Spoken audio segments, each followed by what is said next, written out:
What's up mga idol? Andito na naman ang inyong lingkod na si Mr. E upang magbigay sa inyo ng basic na kaalaman sa electrical. Kung nung nakaraang episode ay ang ginawa natin ay tugang, ngayon, wiring na gagawin natin ang 3-gang switch, control 3 bulbs, lights. Okay, mga idol, simula na tayo. Okay, mula dito sa MCB natin or circuit breaker,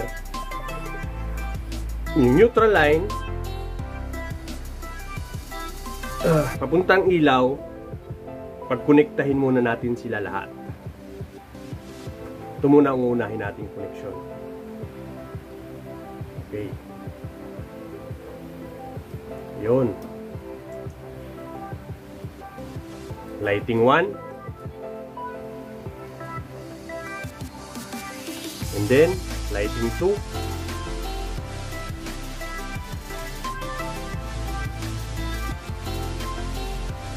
Tapos sama natin tong traveler ng ilaw na neutral. Papunta yan ng lighting 3. Okay. And then, ito na. Connect na natin yung lighting 3.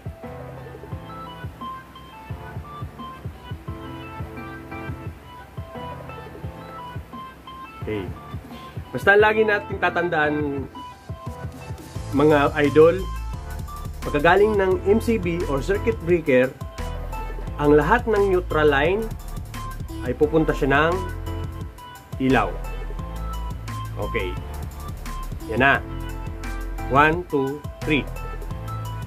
Next natin, ito, ang hot wire. Galing ditong wire,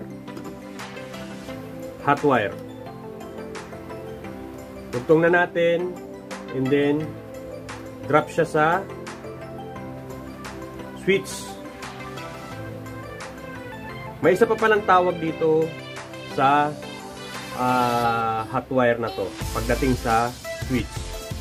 Ang isa pang tawag dito ay common wire. Common wire. Yan. Ito ang 3-gang switch natin. 1, 2, 3. Okay. Lagay natin to sa taas, bandang taas. Yan. Yan. Tapos kailangan natin siya na jumperan dito. Pagaling dito sa 1, jumperan natin papunta dito ng 2 hanggang 3. Gumawa na ako mga idol ng jumper. Bali, 2 jumper siya para mailagay natin sa dito sa outlet. Nagkamali ako dun mga idol Oh no! Sa switch natin. Ayan. Huwag nyo gaanong hahabaan. Huwag nyo rin gaanong iiksian. Yung sakto lang, yung parang hindi siya tutuko dito at hindi rin siya kapos na para makapasok dito sa switch. Nice. Ganyan. Sakto lang po yan mga idol. Pasok natin. Yan.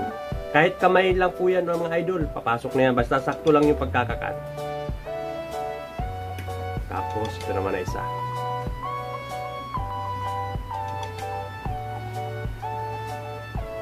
Okay.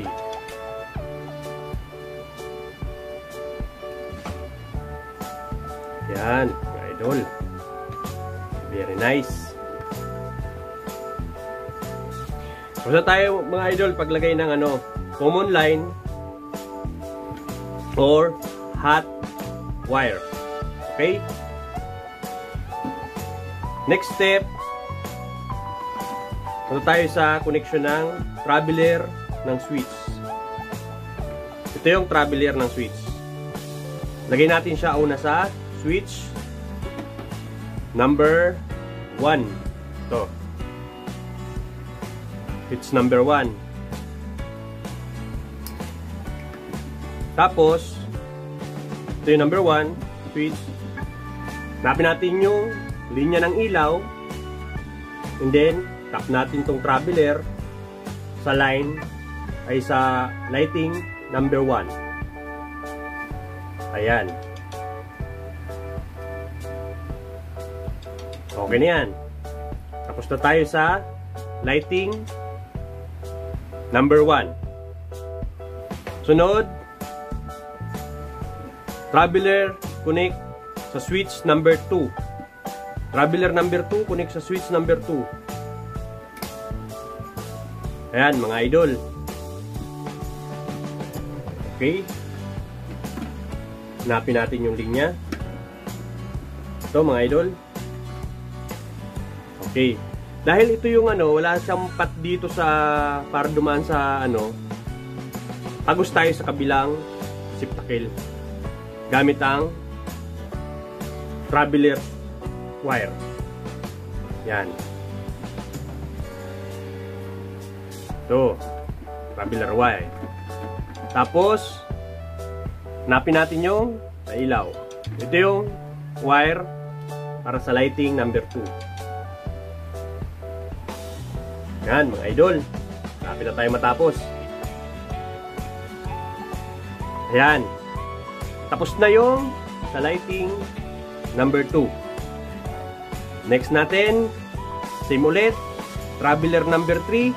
Lagay natin sa switch number 3. Ayan, mga idol. Ito na lang nag-iisa. Wala na dyang makukunikan dito. Kaya, sa traveler natin siya ilalagay. Kasi, yung number 3, ito. Bali, sa ibang mga professional na yung mga magagaling na talaga sa electrical, bali wala na silang dugtong dito mga idol.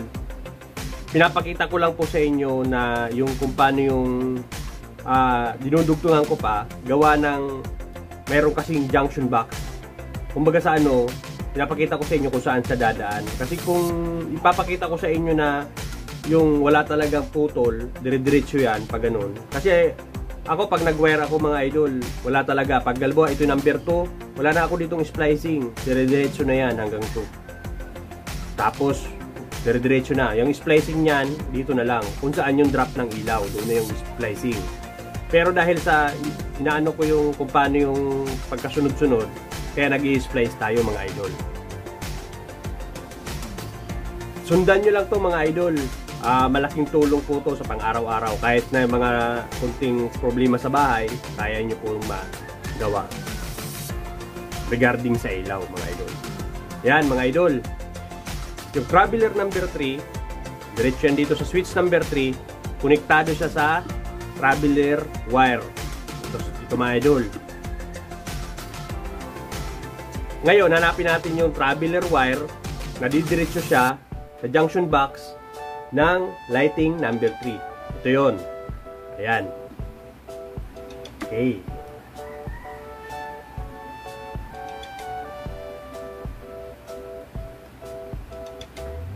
Tapos, last, ito siya mga idol. Tap na natin to. Lighting number 3, saka traveler number 3.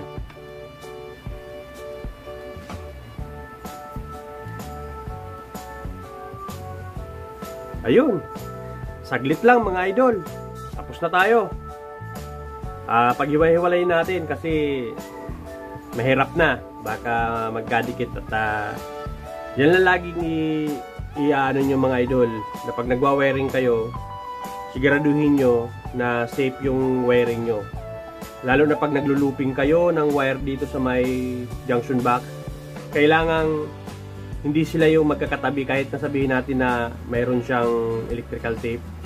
Yung lagay ng looping dito sa loob, pagandahin nyo yung parang zigzag. Dito yung isa, dito yung isa, dito yung isa. Parang ganon. Hindi siya yung tipong pagtatabi-tabi mo kahit may electrical tape tapos lagay mo ng ganon. Hindi. Pag dihiwa-hiwalayin mo siya ng ibang parte. Okay mga idol? Ngayon, recap natin mga idol. Okay. Pagaling ng circuit breaker, neutral line. Tagos siya dito, punta ng lighting 1, lighting 2, lighting 3. Okay, mga idol. Tapos mga idol, pagaling ng MCB or circuit breaker, hot wire. Drop siya rito sa switch. And then, lagay ng jumper dito sa 2 and 3. Yan, mga idol. Yan. Basta ang laging lagay niyan, laging nasa kanan pag nakaharap doon, mga idol. Para hindi kayo nalilito pag nagwa-wiring. Lagi dito sa bandang kanan. Okay, mga idol? Okay. Number 1, traveler. Tagos siya sa lighting number 1. Tama, mga idol. Traveler number 2. Ito, mga idol, dugtong siya sa traveler ng na wire. Tapos tagos siya rito sa lighting number 2. Tama, mga idol. Tapos yung sunod, lighting number 3. Tagos siya ulit dito. Dugtong siya sa traveler ng switch. Tagos dito, traveler ulit ng switch. Tagos sa isang junction box.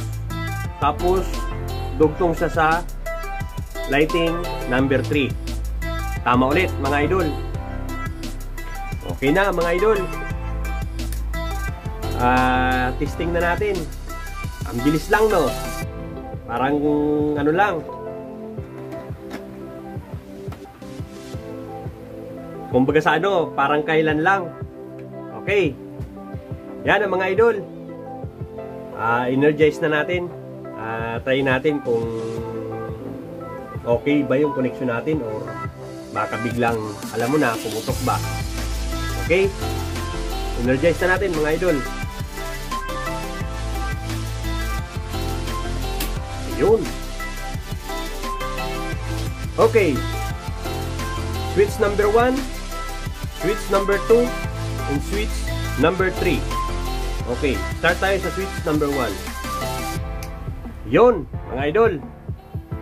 Very good, mga idol. Gumagana siya.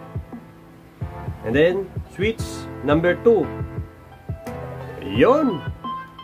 Ganda. Gumagana siya, idol. Gumagana. And then, switch number 3. Okay, goods na goods, mga idol. Okay, patayin natin, ha. Start natin sa switch number 2. Ayun, okay. Number 1. And then, number 3. O, buhayin natin. Simula ulit tayo sa number 3. Yun. Number 2. And number 1. Okay, mga idol. Yan lang po sa araw na po na to. At wag niyo pong kalimutan na mag-like at mag-subscribe man lang sa ating channel para tuloy-tuloy po yung ating update regarding sa basic electrical wiring. At sana po suportahan niyo po ako sa aking munting channel. At wag po sana kayong magsawang manood at mag-suporta po sa ating channel. Okay, mga idol? Maraming salamat po at God bless po sa inyong lahat. Okay? Bye-bye!